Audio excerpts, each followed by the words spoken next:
with a fearful puppy, if I start asking for obedience right off the get-go, especially your level of obedience that you want, he's gonna negotiate, he's gonna throw a tantrum, and for him, he doesn't want, he's very easily skittish. So I'm gonna kind of get him drunk with play.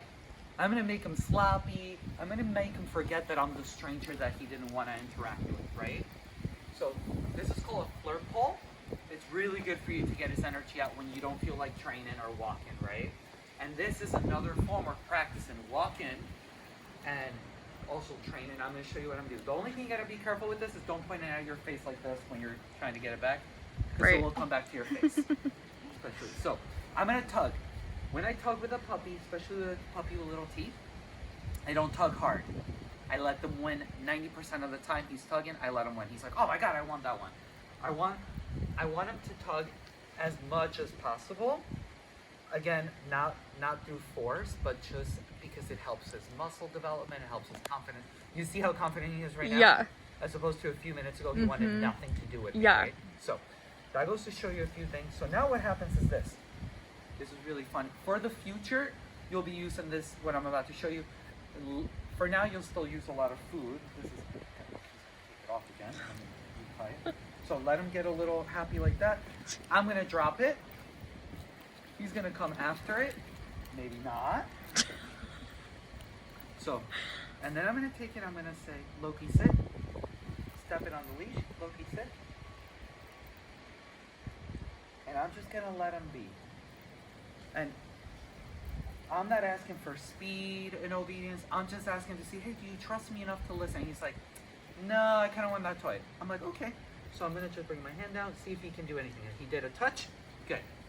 There we go. So he couldn't do the sit, which is fine. Right. So I asked for, instead of a command, I asked for a request, which is that touch, right? I build his confidence up. I grab it. I do a touch. Since he can see the toy, he's kind of lost at what to do. So I'm going to put the toy away. Shakes it off, touch. Yes. And then the fun starts, right? Yeah.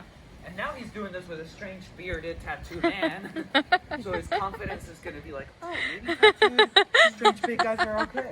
Like, you see how I'm ramping him up? Yeah. So That's really cool. this works really, really good. Again, this toy is one of my favorite toys in the world. But it's a combination of a lot of things. We're training. Yep. Building his confidence. We're playing. We're building our bond. Yep. We're making him stronger. And most importantly for you guys, we're exhausting him. Yep. Right? And just let him do and let him tug. You want to let them celebrate, right?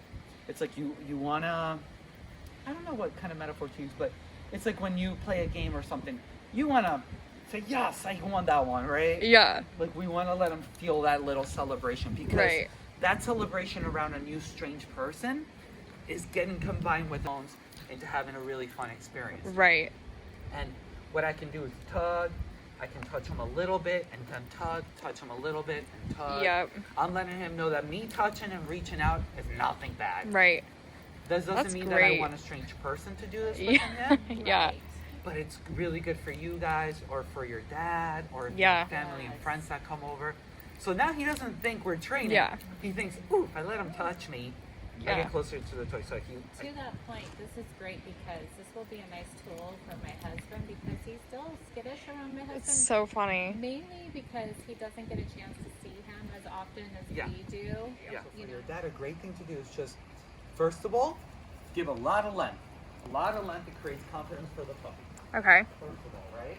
So you're not, so a man isn't looming over a puppy. You don't want this right off the get-go. So distance, distance, distance, and then slowly he's getting drunk, he's getting sloppy, you're bringing it closer to you.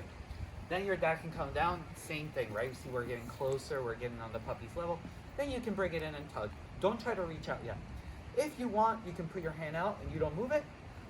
You do this, and then if he touches it, or if he comes near it, throw the treat. Play is really good for confidence, for celebrating, and later on for really advanced. Once we teach everything like a heel, right? A heel is, I tap you on the leash, tap, you come back to me, and you sit. I teach how with food.